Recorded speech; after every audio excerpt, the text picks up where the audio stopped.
Okay, good evening, everyone. Can you hear my audio?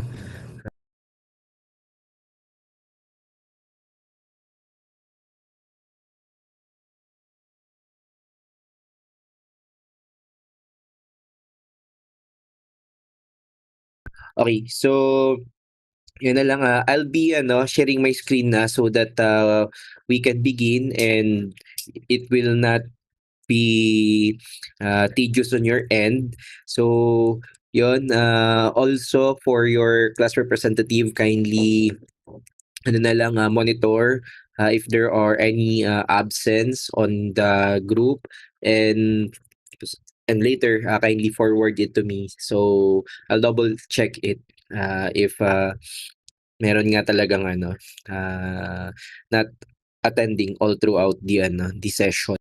So yun, if you have any question or clarification at the end of the discussion here, so kindly raise it so for me to address yan. So for the meantime, listen muna, and if may question, sa dulo natin siya i-clarify.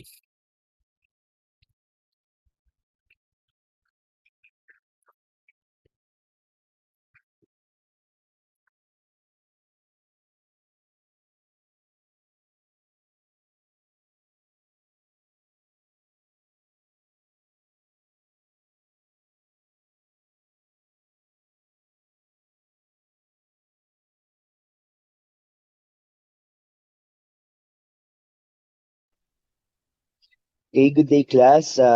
For this meeting, we are going to review the basics of radiation concept, which are quite fundamental for us to better understand the intricacies of the formal radiobiology afterwards. So, but for now, let's focus first to review yung mga dapat nating matandaan at mas ah, ma, ma-elaborate for us to better understand nga yung mga radiobiological principles na sa mga succeeding topics natin eventually.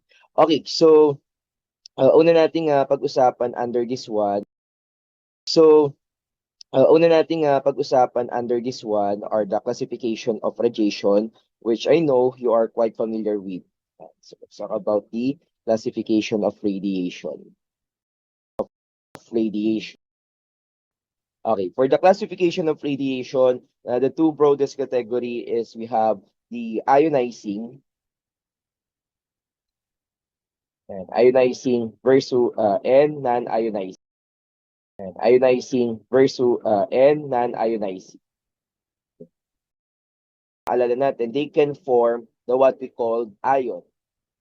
Di ba pag sinabi nating ion, these are charged particles or atoms that possess a charge. And this is brought by yung pagkakaroon ng charge natin ng removal of electron. And removal of electron by the incident radiation, which is often in our practice, like sa diagnostic radiology, this is brought incident radiation, which is often in our practice, like sa diagnostic na atom, dahil dun sa ionizing radiation na nag-shed off or natanggalan siya ng electron. And that is what we call the ionization process. And dahil dun sa pagkakatanggal, from neutral, magkakaroon siya ng charge. And anong magiging result nito? Eventually, magkakaroon tayo ng ion pair. Magkakaroon tayo ng ion pair. So, yung electron, anitong ion pair natin, yung negative na electron na natanggalan, saka yung atom na natanggalan will become a positive one. So, meron tayong negative at meron tayong positive, yung atom na natanggalan ng electron at yung electron. And the combination of the two is the what we call ion pair. This is oftentimes the product of the ionization negative at meron tayong positive, yung atom na natanggalan ng electron at yung electron. And the combination of the ionizing radiation. And ions are not stable kasi nga meron silang charge and opposites, which is this could be problematic especially sa loob ng ating cells. This event is quite very important sa radiobiology eventually, especially etong ionization process. Okay, so non-ionizing on the other hand is not capable, and hindi sila capable na mag-remove ng electron, not capable of electron removal. So yung energy nila will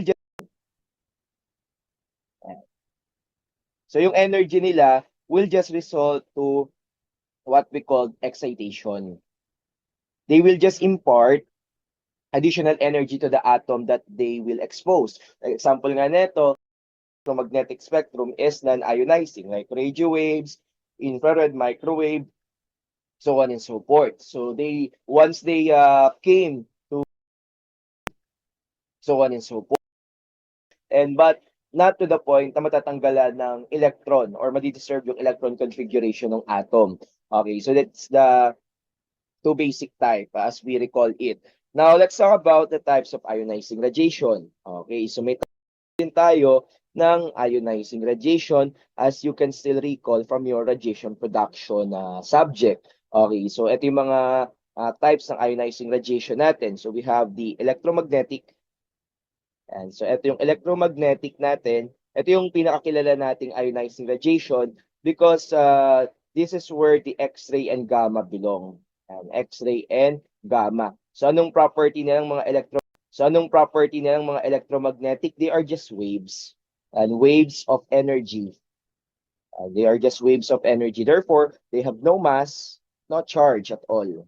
No mass or charge. They are purely energy disturbance traveling in a form. On the other hand, yung another type ng ating ionizing radiation, yung particulate. So yung particulate radiation naman, and so yung particulate radiation natin, ito naman yung made of particles. Ano ba kilala natin particles? Alpha particle.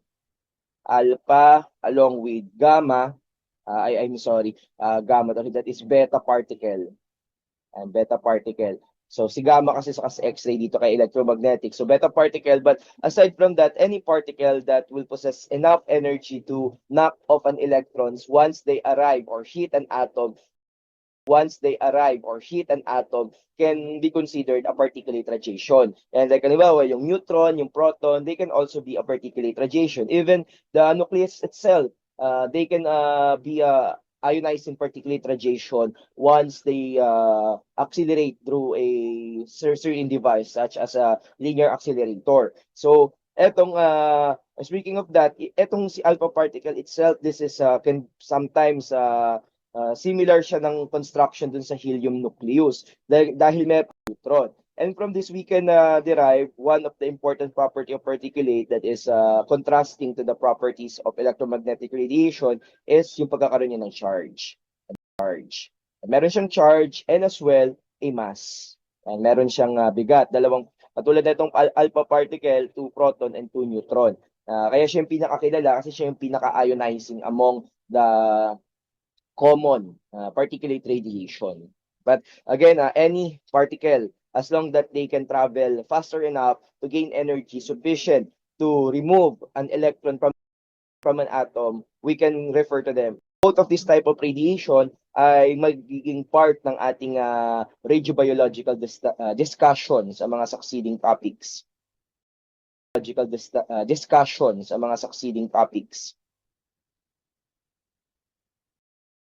Of human exposure to radiation. Okay, so sa part na ito, pag-usapan naman natin yung sources of human exposure.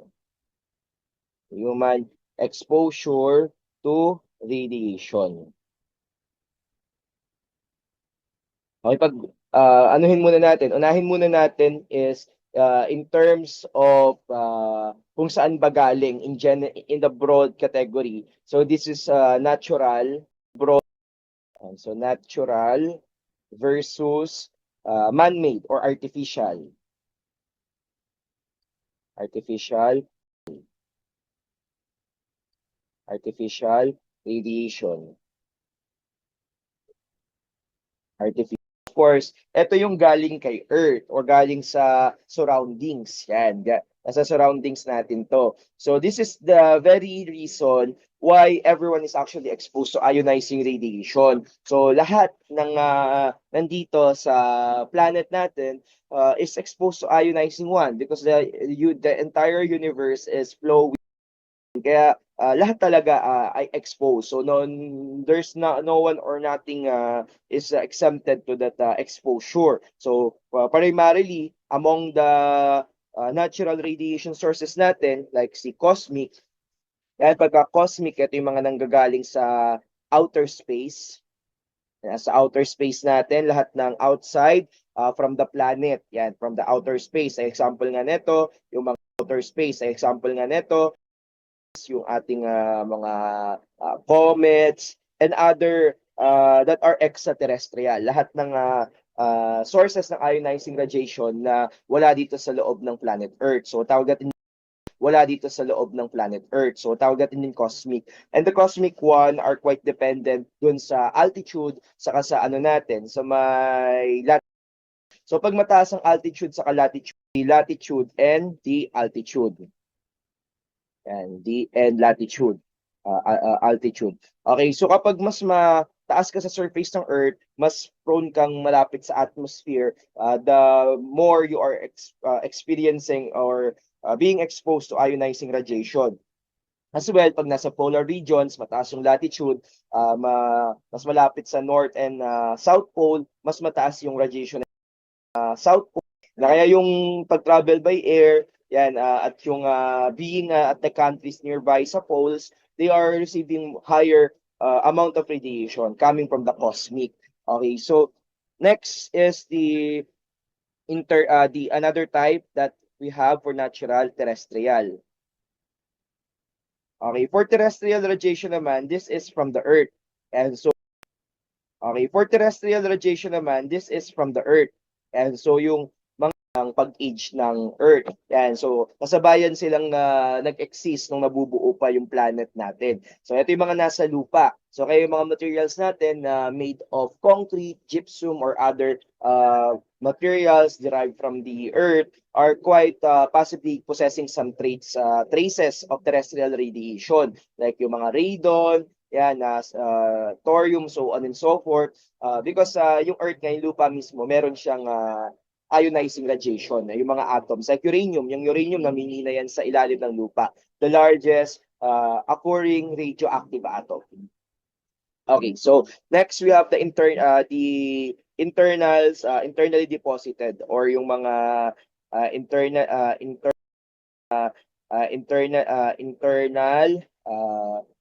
deposited radiation from what we inhale, what we drink, and what we eat. So, sila yung mga contamination sa environment that oftentimes because of our need to eat, to drink, to breathe, na pumapasok sila sa katawan natin, nade-deposit yung kanilang ionizing energy. That is what we call internally deposited ionizing radiation. At ang pinakakilala nga dito is yung dahil sa part siya ng natural na pagkain natin, like yung banana, is yung potassium 40. Yan. Yung saging po ay merong ionizing radiation. But don't worry, it is not quite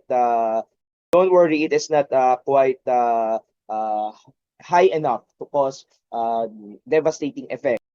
So kung gusto mong ma-experience yung radiation sickness galing sa radiation niya, yung potassium 40. Yan. So, ayun, ang pinakamalaki sa mga natural ionizing radiation natin is the radon gas. And so si radon gas ang pinakamalaki diyan, one of the product of the subsequent decay of uranium. Malaking naturally occurring radioactive atoms decay, so eventually magiging gas siya in the form of radon. At yung radon itself is a ionizing radiation, so pwede siyang mag-evaporate or mag-escape sa mga cracks ng Earth. Yan, pwedeng mag-expose eventually ng mga water, ng mga underground waters, and also directly to the atmosphere, pwedeng mag-escape siya. So, kaya pinakamalaking sources ng ionizing radiation, naturally speaking, is radon gas. Yan. Then, una naman tayo sa artificial. So, sa artificial, nandyan yung mga medical exposure. And so, medical exposure. By the way, artificial once again is coming from man-made. So, dahil to sa kagagawan ng tao, kaya siya nag-exist. And example nga nito, yung mga medical exposure, yung katulad yung ginagawa natin, yung mga procedures like radiography, CT scan, and so on. Man-made, pasok din dito yung mga occupational. And so sa occupational, dito naman yung mga radiation workers such as us, so yung si radiologist or any professionals that are related sa paggamit ng radiation. Okay, so yung mga ano rin yung mga medical physicists as well as yung mga nagtatrabaho sa mga nuclear power plant, pasok din sila dito. And we also have the industrial, another category. We also have the industrial is the industrial and industrial consumer products or simply industrial. So dito pasok yung mga ano natin, yung mga ginagamit nating mga devices and mga products na binibili sa market that because of their operation, gumagamit sila ng ionizing radiation such as yung mga smoke detectors, yan yung mga yung pag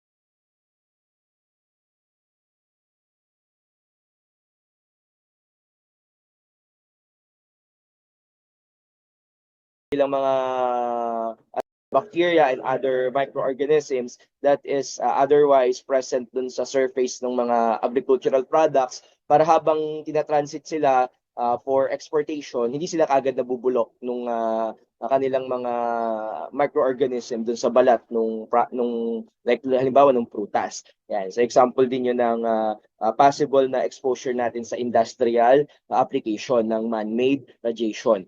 And the less common one, yung mga fallouts. Na pag sinabi nating fallouts, ito yung galing sa mga nuclear testing or yung mga accident. Yan, mga aksidente or yung testing ng mga nuclear weapons. Like yung sa ibang mga bansa, tulad yung US for instance, kapag may bomba sila na nuclear, they want to test its effectivity dun sa mga bodies of water, like for instance sa dagat, sa isang open ocean area, they often detonate a nuclear bomb or nung mga time nila, the atomic bomb. And because of that explosion, it will scatter the substantial amount of ionizing both the electromagnetic and particulate ionizing radiation. So, and the most well-known na fallouts, ito mga nuclear accidents like yung sa Chernobyl before, yung pag meltdown ng nuclear power plants that somehow resulted to long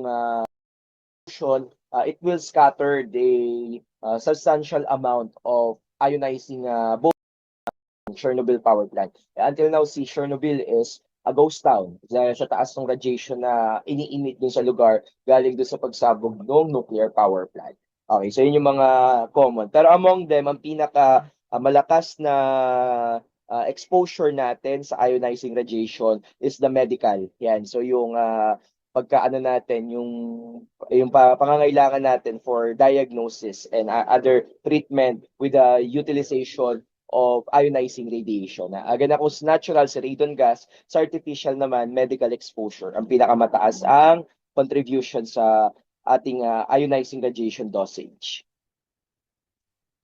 Next na topic will be the modes of exposure to radiation. So modes of human exposure to radiation.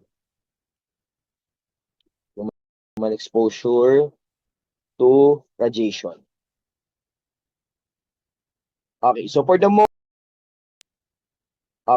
modes of exposure to radiation, we can categorize them into. So for the first category is external versus internal.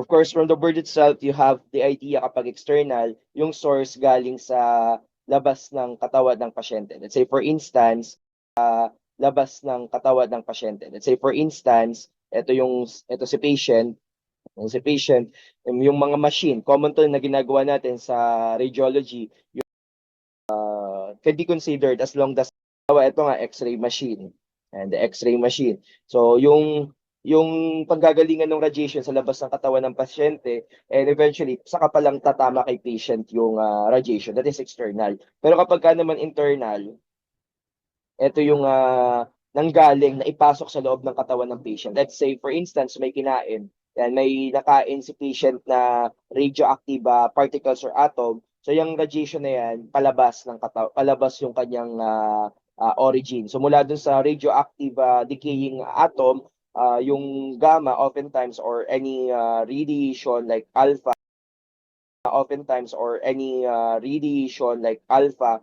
is move. Kaya yung katawan ng pasyente dito, siya yung nagiging parang source ng radiation. So it could be ingested, inhaled, or yun nga injected, like sa case halimbawa ng nuclear medicine, yung mga radiopharmaceuticals doon ini-inject sa pasyente. So once na ma-inject na palabas ng katawan ng patient, galing dun sa radioactive source na naipasok sa katawan ni patient. So that's the difference between the two. Another classification is yung ating direct versus indirect. And so direct versus indirect exposure versus indirect. And so direct versus indirect. Okay, so for indirect exposure natin, this is a direct contact. So pagka indirect contact, this is oftentimes common sa mga radiologic natin. So pagka direct exposure, bawa yung ito ulit katulad yung dito sa ibabaw, yung directly tumatama yung radiation sa kanya. So yun yung tinatawag nating direct exposure coming directly from the source. So from the source, yan. From the source ng radiation. Samantalang yung indirect naman is not from the source. Not from the source yung exposure. Halimbawa nito yung mga yung scattered. Halimbawa ito kasi ni patient nag-interact na dyan, magkakaroon ng scattered radiation. Yan yung mga secondary sources. And yung scattered leakage yan, we can consider. But common to scattered radiation. Sa diagnostic radiology, scattered radiation could be considered indirect kasi di ka naman direct ng tinamaan ng X-ray tube as well as yung contamination. And halimbawa nito yung sa nuclear medicine naman, hindi naman tinusok sa iyo yung radiopharmaceutical, hindi ka naman ininjectionan. Yeah, pero dahil dun sa proximity mo dun sa pasyente na nag-i-emit ng radiation kasi radioactive na siya technically dahil dun sa in-inject sa kanya. So na-expose ka nung kanyang yung radiation na nanggagaling sa katawan, chemicals na nadikit sa'yo o kaya naman na lapit sa'yo, so natatamaan ka or nadidikitan ka rin. But hindi kayo direktang nag-contact doon sa primary source. So that is what we call indirect exposure to ionizing source. So that is what we call indirect exposure to ionizing radiation. Human exposure. Classification and of human exposure radiation. Human exposure to radiation. Okay, for classification of human exposure to radiation, number one of that, yung para sa atin, occupational. So a while ago, nabanggit natin to. So pag occupational, dahil sa may background ng work, yan. So basically work, yung trabaho. Ang tinawag na occupational exposure to. So ito yung mga radiation workers. Yan, yung mga radiation workers. An example tayo, technologists, radiologists, medical physicists, mga nuclear power plant personnels, and others na otherwise related naman sa paggamit ng ionizing radiation. Yan. So, yun yung occupational. Kakabanggit lang natin siya kanina. Based on profession. Yan. Profession or work. Profession. Then we have, aside from occupational, nabanggit din natin kanina, the medical exposure. So medical exposure naman is coming from the treatment, diagnosis and treatment. And so like sa diagnostic radiology to rule out certain conditions of the patient, and sa therapy, yan,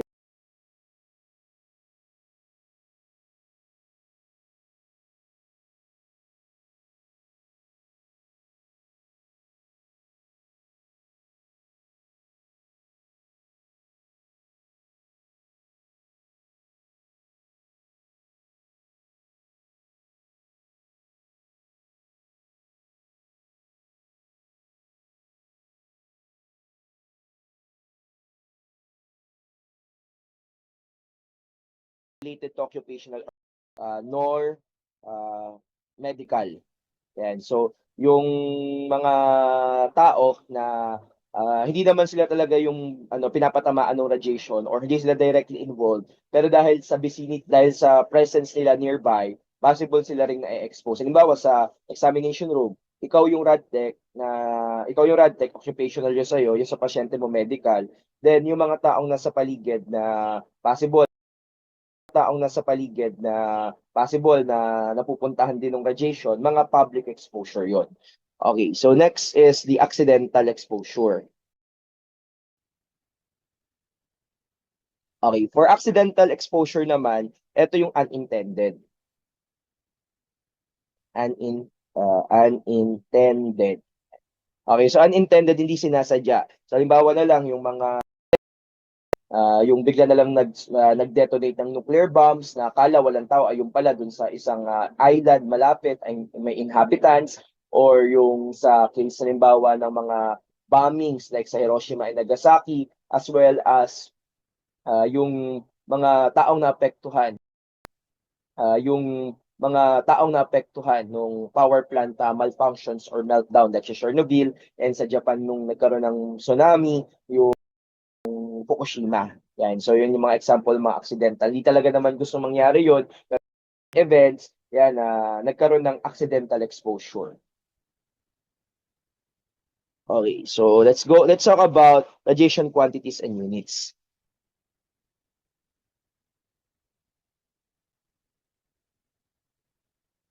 And so for radiation quantities and units, ito yung way to somehow describe kung paano yung manner ng exposure to ionizing radiation.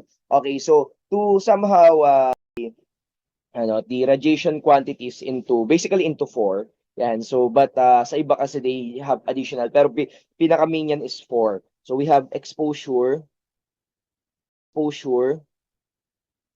Yan. So pag sinabi natin exposure, this is how the patient or how an object receive the radiation directly coming from the source. Essentially, exposure is initially outside the body. Gaano kalaki exposure related to the intensity. Yan, yung intensity nung radiation right before na totally mag-enter na siya doon sa loob nung na-irradiate or na-expose. Okay, so oftentimes this is in the presence of air. Yan, so pumasok sa katawan ng pasyente. At ang ano natin, yung quantity na to or unit ng yung quantity na should I say air kerma, yung GY sub A yung symbol, air kerma.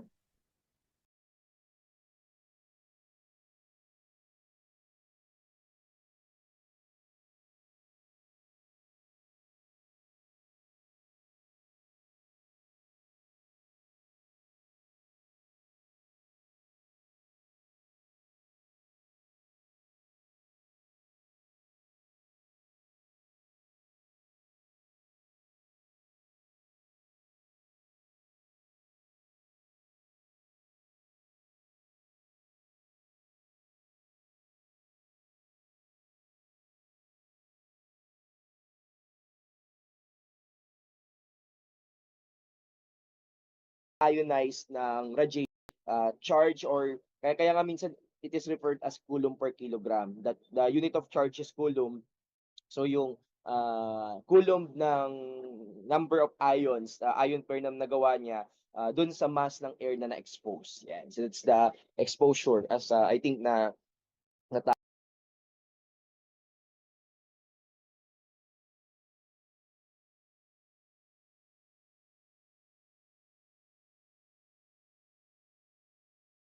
so si absorb dose, ito naman yung from the word itself, yung na incorporate dun sa mass ng tissue or ng object na na-expose. So ito yung initially na the energy deposited.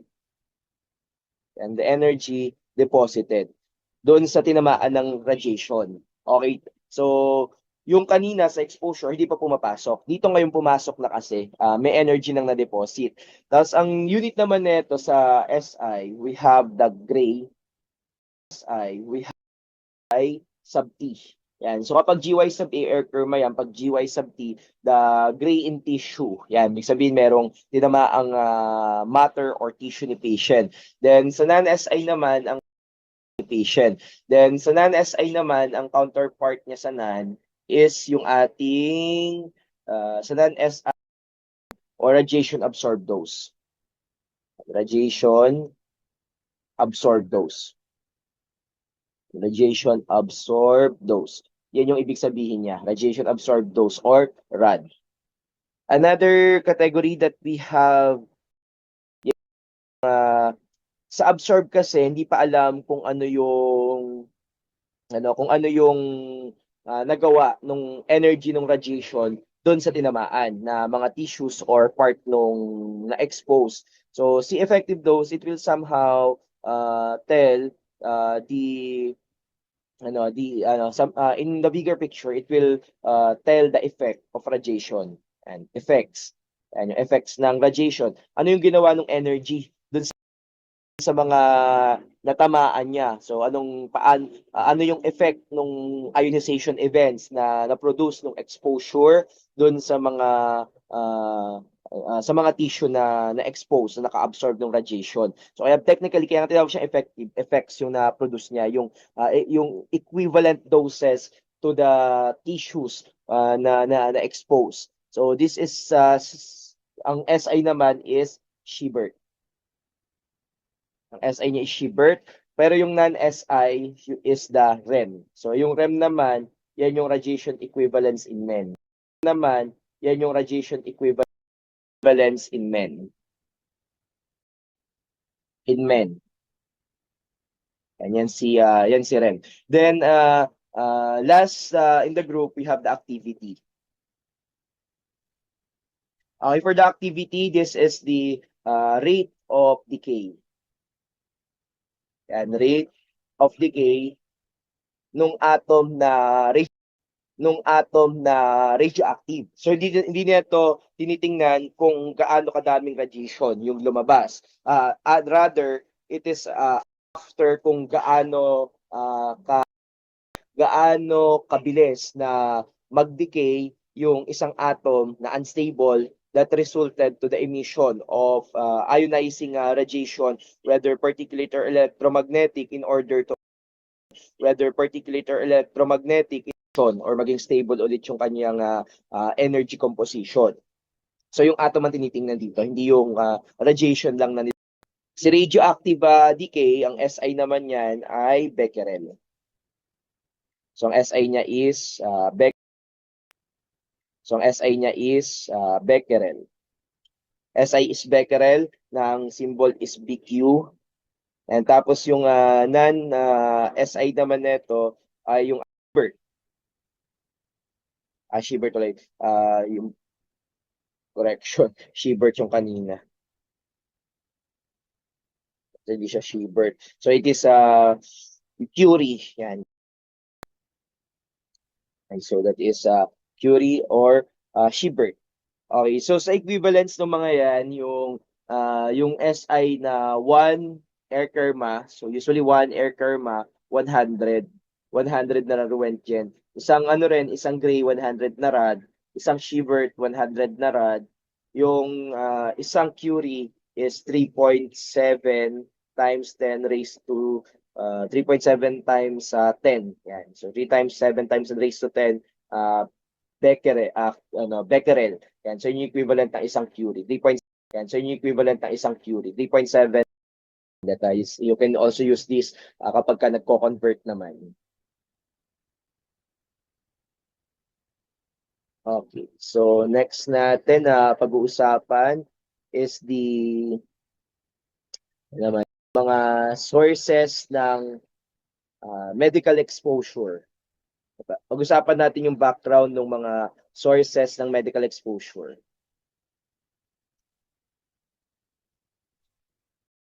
Sources of medical exposure to radiations. Essentially, these are the procedures that we often perform sa hospitals. And so, number one among the list, yan dahil nga siya ang pinaka madaming yan dahil nga sa ating artificial or man-made ionizing radiation exposure, kaya hinighlight natin si medical exposure. And also, to the very reason na ito yung mga gagawin nga natin na sources ng ionizing radiation sa hospital. So, among the group, yung na sources ng ionizing radiation sa hospital. So, among the group, yung dito si diagnostic radiology, yung ating general radiography. And general radiography. General radiography. So ito yung galing sa mga X-ray, fluoro, CT scan. So they are often the common mga first line kasi sila ng diagnostic chains na nire-request for patient para ma-rule out yung condition or ma-diagnose. Kaya dahil palagi silang pinapagawa, maraming member ng population ang na-expose sa kanila. Kaya siya ang pinaka hina-highlight na common na source, especially yung mga higher modalities like fluoroscopy, saka CT scan. Yan yung mga common dito. And another is the dental. Si dental naman, hindi siya ganun kasing dami nung na-expose or yung level ng exposure compared to the diagnostic radiology. So si dental diagnostic radiology. So si dental radiography kailangang magpa-brace, pinapanoramic tomography yung dental bridge, saka yung mga and other procedures ng dental na before magawa ng dental. Wait lang class.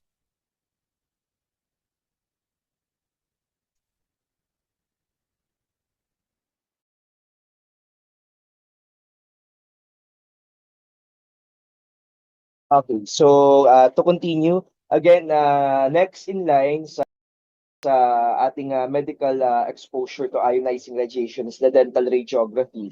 Na pamuli nire-request ng mga dentist bago nila gawin yung mga complicated procedures like yung pag-extract ng bawa ng wisdom tooth or yung paglalagay ng mga braces and the likes.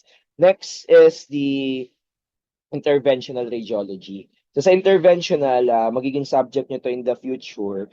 Ito yung gumagamit ng extensively ng fluoroscopy procedures like yung mga yung pag sa mga blood vessels na occluded, halimbawa may blood clot or merong cholesterol build up. So pwede siyang interventional radiology yung way ng pag-remove. And so kaso nga lang yun to be performed, image guided siya by fluoroscopy. And as we know, continuous ang emission ng fluoroscopy. Kaya mataas ang exposure din sa kanya. Kasi siyang interventional radiology yung sa mga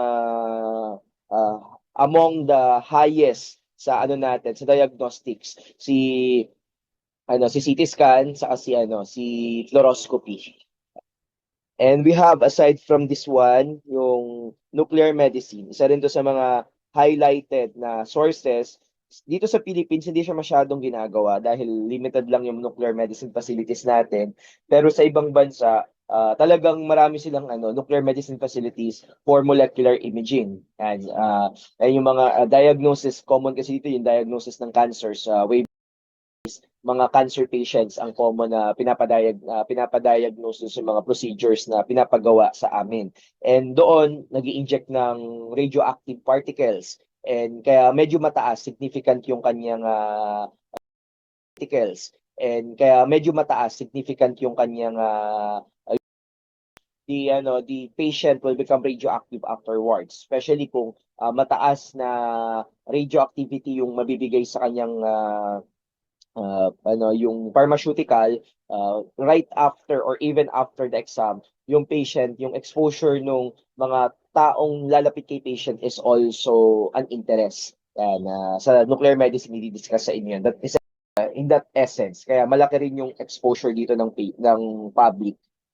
And aside from the nuclear medicine, nandiyan din and aside from oncology, si radiation oncology is the cancer treatment using radiation. So mas kilala natin siya sa radiotherapy. So another subject nyo by next school year, yan si radiation therapy or radiotherapy. So wherein mas malakas yung exposure for the purpose na dapat kasi mapatay ng radiation yung cancer cells. And dahil pagpatay na ng cell ang pinag-uusapan dito, kaya mas deeply concerning siya when it comes to radiation protection. Kasi kapag hindi maayos, hindi gagaling yung patient, baka pinapatay lang din ng radiation exposure, hindi yung cancer, but the healthy cells of the patient itself. Yan. So, i-discuss nyo yan by next school year sa subject ng radiation therapy. Okay, so siguro last topic na to, the other sources therapy. So wherein mas malakas yung exposure for the purpose na dapat ng ionizing radiation. And so as we mentioned, yung mga devastating events like yung mga accidents, yung mga pasok dito sa mga accidents, yung mga fallouts, nag-test ng nuclear bomb, fallouts, or hindi testing, talagang nag-detonate or naglaglag sila katulad yung nangyari sa Japan, sa Hiroshima, sa Nagasaki, and also yung mga meltdowns ng nuclear power plant. Katulad yung nung bigla na lang sumabog yung power plant sa Chernobyl. Kaya yung Chernobyl sa Ukraine until now is yung down. Dahil sa ang lakas pa rin ng radiation na even at the present day, hindi siya habitable. Yan, yung radiation level. Kasama din dito yung travel sa space.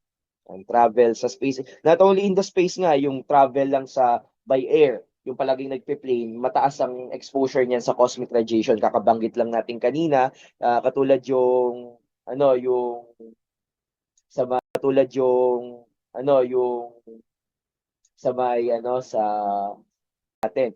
Primarily, mga stars as mentioned, yung sun. So ang sun naglalabas din yan ng ionizing radiation. So kung palagi ka nagta-travel by air, you are receiving a substantial amount. Pero hindi naman kasi sobrang tagal ng travel sa air, kaya safe pa rin siya. So bihira naman yung almost negligible yung nado-document na bihira naman yung almost negligible yung nado-document na nagkakaroon ng complications or actually almost none.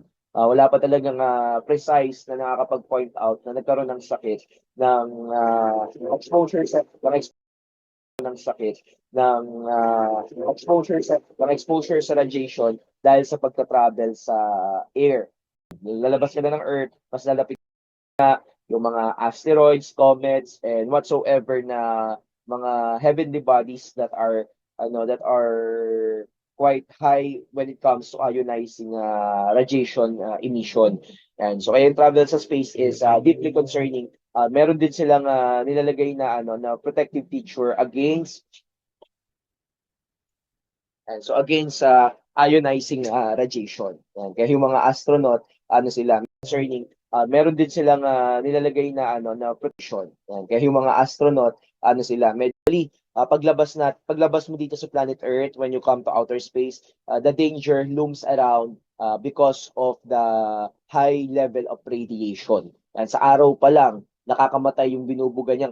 Yan, sa araw pa lang, nakakamatay yung binubuga niyan kapag nagkakaroon siya ng solar storm. Marami siyang particulates saka electromagnetic radiation na nilalabas, and kung wala kang shield, you might die because of radiation sickness. And we will talk about yung radiation sickness and sa ano natin, sa may other potential source as mentioned sa kanina sa man-made consumer products.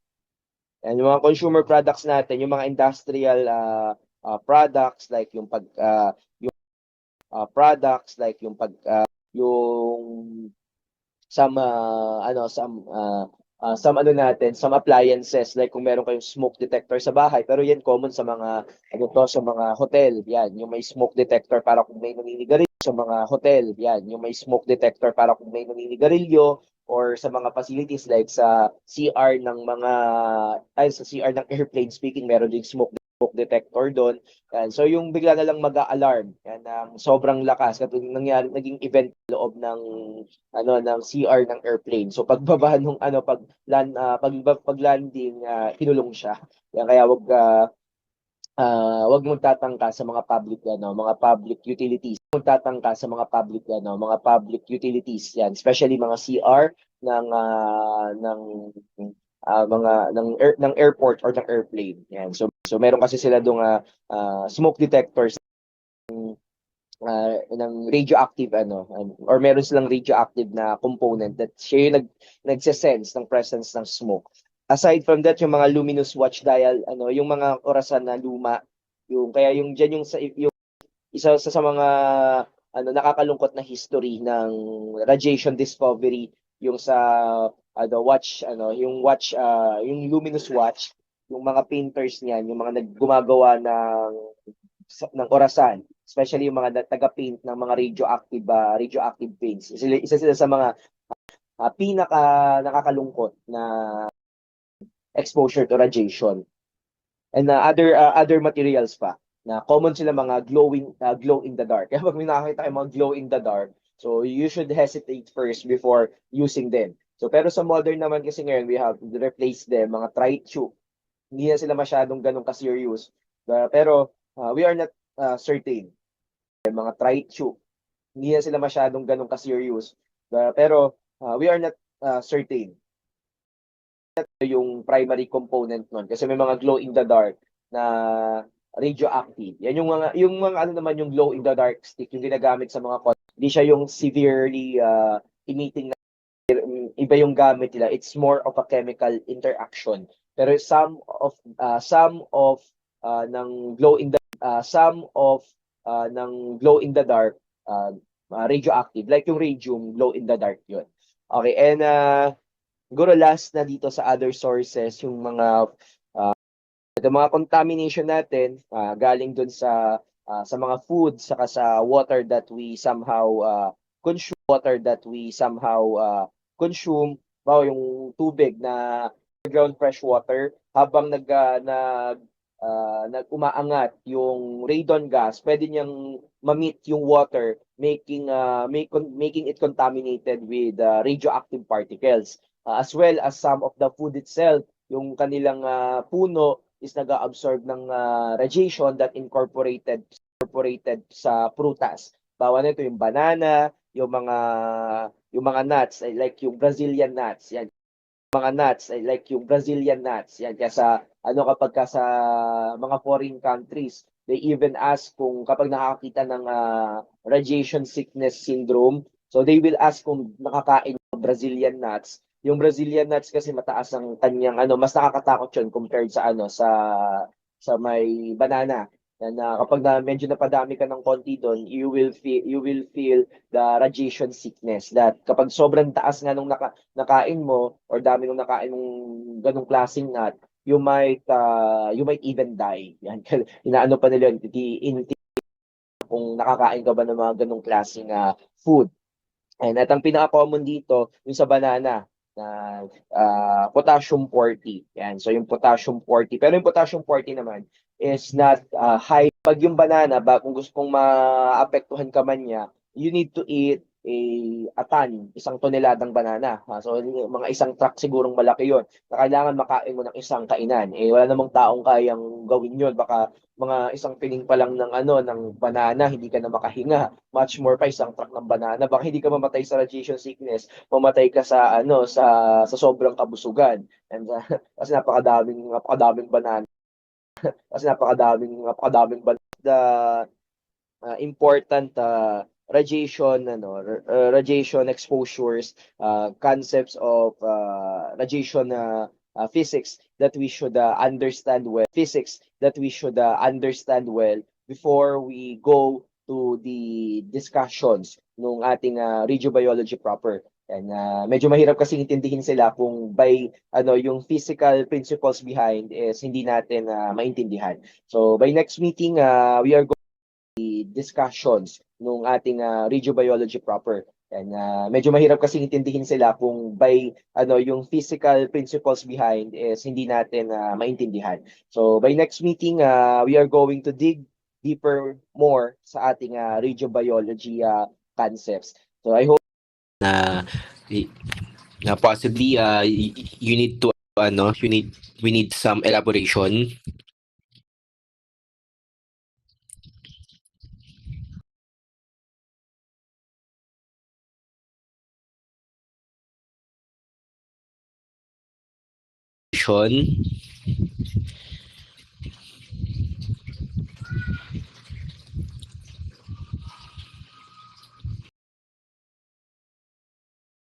Okay. So, kung wala ng question or any clarification, I'll be giving you the rest of our time for you to do further readings kung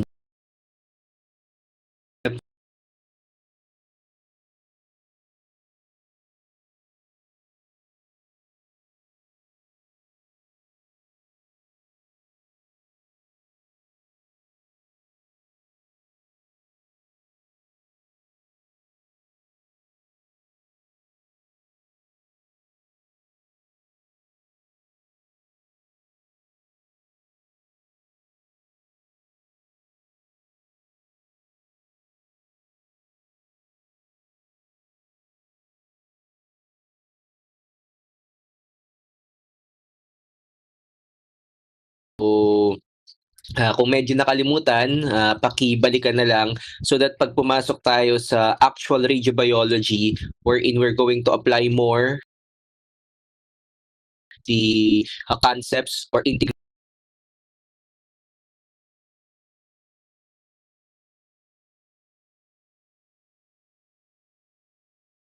have the permission to leave na and have a enjoy the restful night, keep safe and enjoy the your weekends. Okay, so dun sa kay Miss Biray, just send it to me na lang siguro sa sa Messenger or